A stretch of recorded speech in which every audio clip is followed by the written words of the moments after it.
Hey everyone, some legends are so ancient, so familiar, we think we know everything about them.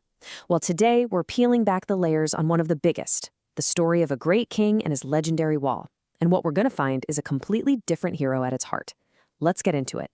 So, for centuries, if you ask someone who Dhul Qarnayn, the two-horned one, was, you'd almost always get the same answer: Alexander the Great. It's practically gospel, the Macedonian world conqueror. But what if that's a huge case of mistaken identity? A story that got attached to the wrong hero? What if the real two-horned king wasn't from Europe at all? All right, here's our game plan for this deep dive. First, we'll unpack the legend itself. Then, we'll follow some incredible clues hidden in ancient metalworking. From there, we'll take a trip down to the Nile Valley to look at some stunning visual proof, explore a shared artistic tradition, and then, finally, we're going to rewrite this entire ancient story. Okay, let's start with the man himself, the figure at the absolute center of this whole mystery. This story has been passed down for thousands of years, becoming this epic tale of a righteous king, a true protector of his people. So this title, Dhul Qarnayn, it literally means the two-horned one. And in the Quran, he's this legendary ruler who travels to the farthest corners of the earth. But what he's really famous for is building this massive, impenetrable barrier to shield a vulnerable people from the terrifying hordes of Gog and Magog. He's the ultimate wall builder, a symbol of order holding back chaos.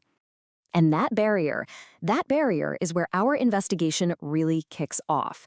Because the way it was built gives us our first major clue that maybe, just maybe, this legend doesn't point to Greece at all. You see, the ancient texts don't just say, he built a wall. No, they give us a recipe, a very specific and, frankly, advanced metallurgical formula that points to a pretty unique kind of technology. The process is laid out in 3 steps. First, you stack up these huge blocks of iron. Step 2, you fill in all the gaps between them. And then, step 3, and this is the real kicker, you pour molten copper or brass, what the text calls qutr, all over everything, literally fusing it all into one solid, unbreakable metal wall. So the big question is, who was actually using this tech? Well, this super sophisticated pouring technique was not a Greek thing. It was the signature craft of metallurgists in South Arabia and Northeast Africa. I'm talking about places like Meroe, which was literally called the Birmingham of Africa, and Aksum. They were the world leaders here. And the kings of Yemen, the Tuba, were known for using their metalworking skills on military campaigns. The clue isn't in Europe. The trail is pointing south. Okay, so if the technology is from the south, what else can we find down there? This is where the story gets really wild. We're moving from ancient texts to hard visual proof, a kind of missing link discovered on the wall of a cathedral.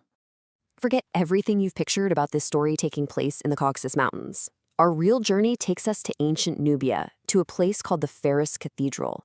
And the murals they found there, which are now in a museum in Warsaw, hold an absolutely spectacular secret that's been hiding in plain sight.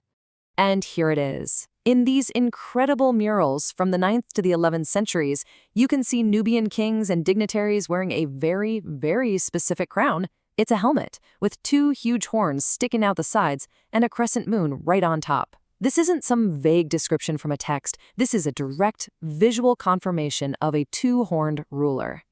And this is absolutely crucial. While people in other parts of the world were reading about a mythological two-horned figure, in Nubia, he was a real, living, breathing presence in the royal court. This wasn't some legend they borrowed from Greece. It was their own indigenous symbol of power and protection. And this symbol wasn't just stuck in Nubia either. It was actually part of a much bigger cultural exchange that was happening all across this vital corridor, connecting Africa with the Semitic world.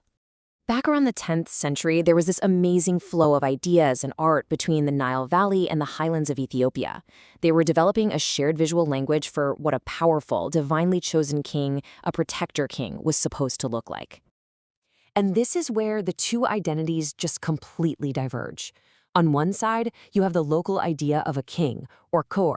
The murals show dark-skinned rulers, proudly African, seen as the guardians of the Nile.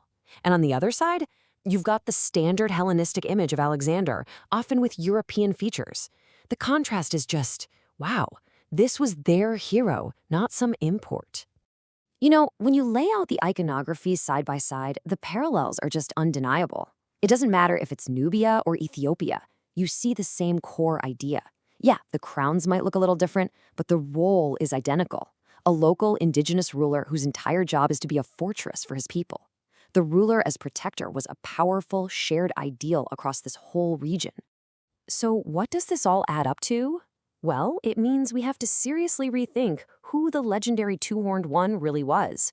The evidence doesn't just suggest a new candidate, it shifts the entire center of gravity of the story from Europe to Africa. So the big takeaways here are just game-changing. First, the two-horned king wasn't just a story, it was a real, homegrown symbol of royalty in Northeast Africa. Second, the job description, a stationary wall builder, fits a local king protecting his lands, like a Nubian Kor or Yemeni Tuba, way better than it fits a guy like Alexander the Great, who was constantly conquering and moving. And most importantly, this whole perspective finally gives credit to the rich, powerful, and independent history of this African-Semitic world. It really leaves you with a mind-bending question, doesn't it? The proof was right there, painted on cathedral walls for centuries, just waiting. It makes you wonder, if this history was hiding in plain sight the whole time, what other incredible stories are out there, just waiting for us to finally learn how to see them? If you want to dive deeper into this, and I really hope you do, you should check out the brand new website, www.samael.inc. You can find all the sources for this explainer there, plus tailor-made reports and documents you can plug into your own projects. And of course, you can find more explainers just like this one on Spotify, Apple Podcasts, Amazon Music, Audible, Castro, Podbean, basically wherever you get your podcasts. Thanks for joining me.